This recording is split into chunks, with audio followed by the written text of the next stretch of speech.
Hello, and welcome to this brief presentation on Ondansetron ODT. This training has been designed to familiarize Michigan Southeast Region paramedics with the administration of Ondansetron ODT when indicated by protocol. This training applies to all paramedics that provide care in any of the Southeast Region medical control authorities. By the conclusion of this brief presentation, you will be able to identify the location of Ondansetron ODT in the Southeast Michigan drug box, as well as how it may be packaged. Describe the pharmacokinetics and pharmacodynamics of Ondansetron ODT, list the indications and contraindications of Ondansetron ODT, and finally, describe how to administer Ondansetron ODT, as well as list the route and dose per the applicable state EMS protocols. As of June 1, 2018, Ondansetron ODT, more commonly known by its brand name Zofran, is one of 4 new drugs that have been added to the Southeast Michigan regional protocols. This additional formulation of Zofran offers several advantages, including an additional route for administration and an alternate form of the drug in the event of a drug shortage involving the injectable form of Zofran. ODT stands for orally disintegrating tablet. These tablets are designed to rapidly dissolve on the tongue and to be taken without water. Beginning June 1, 2018, 2 4 mg tablets of Ondansetron ODT will be located here on the top shelf of the Southeast Michigan drug box. In addition, 2 4 mg tablets will also be located in the Southeast Michigan APACs. These tablets are a freeze-dried formulation of Ondansetron. They are designed to rapidly dissolve on the top of the patient's tongue and be taken without water. Ondansetron ODT is a 4 mg plano-convex tablet, which refers to its shape. It's flat on one side and convex on the other. Each tablet will be embossed with a Z4 on one side, which stands for Zofran 4 mg. Ondansetron is an antiemetic drug, which means it prevents vomiting. It does this by blocking serotonin from binding to the receptor sites in the small intestines. By blocking these receptor sites, Ondansetron prevents vomiting impulses from being sent to the brain. As explained earlier, Ondansetron ODT should be placed on top of the patient's tongue and allowed to dissolve. It should not be swallowed whole. Instruct the patient to allow the tablet to dissolve on top of the tongue. Then, after the tablet dissolves, prompt the patient to swallow several times. The saliva in the patient's mouth transports the medication to the patient's gastrointestinal tract. Ondansetron ODT has a rapid onset of action and a rapid peak antiemetic effect, which is 15 to 30 minutes after administration. Possible side effects of Ondansetron include drowsiness, headache, weakness, dry mouth, in rare cases a rash, and constipation after continuous use. Side effects can include a slight lengthening of the QT interval, and in rare cases, this can lead to cardiac arrhythmias, including torsades de poids. EKG monitoring should also be considered when administering Ondansetron ODT. Other rare cardiac side effects may include hypotension and tachycardia.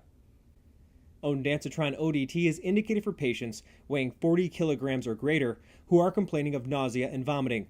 This includes patients who are experiencing nausea as a side effect to analgesic medications. Ondansetron is a very effective antiemetic medication that will reduce and prevent further vomiting and enhance patient comfort. Do not attempt to give Ondansetron ODT while the patient is actively vomiting. Instead, administer the injectable form of Ondansetron for these patients. It is important to appreciate the significance of emesis prevention. Excessive vomiting can lead to serious illness, including dehydration, electrolyte imbalances, esophageal injury, and GI bleeding.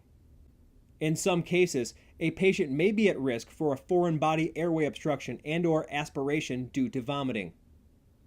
Appropriately managing and/or preventing vomiting has the additional benefit of reducing the risk of exposure of EMS providers to transmissible diseases. Ondansetron in its ODT form does have limitations.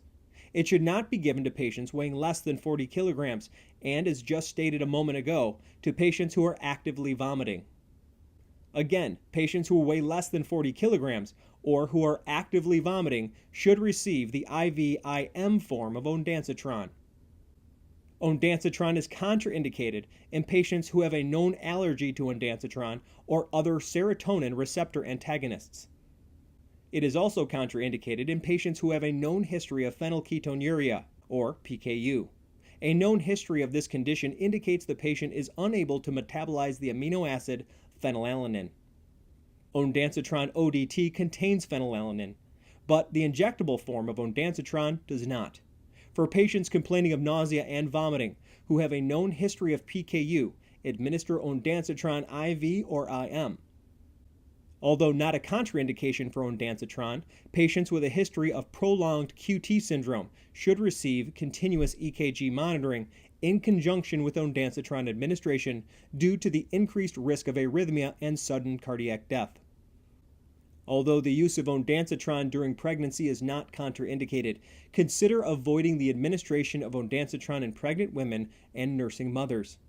Although no harm to the fetus has been demonstrated in animal studies, the effect of ondansetron on the developing fetus is still uncertain. However, in cases of severe nausea involving pregnant and nursing mothers, administer ondansetron per protocol. Patients taking apomorphine should not receive ondansetron. Apomorphine is a medication prescribed to treat Parkinson's disease. The interaction of the two drugs can lead to severe hypotension and unconsciousness. Ondansetron ODT administration applies to two protocols, the nausea and vomiting protocol, as well as the pain management procedure. Let's begin with the nausea and vomiting protocol located in the general treatment section of the state protocols. For nauseous patients who are not actively vomiting and who weigh 40 kilograms or more, administer 4 milligrams of ondansetron ODT, which is 1 tablet. If the patient vomits post-ODT administration, ondansetron IV-IM may be given without the need to obtain online medical direction. However, if the patient did not vomit post-ODT administration and the patient remains nauseous, a second dose may be administered.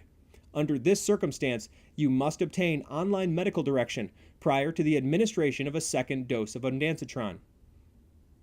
For pediatric patients weighing less than 40 kilograms, administer a weight-based IV-IM dose of 0.1 milligrams per kilogram, up to a maximum of 4 milligrams.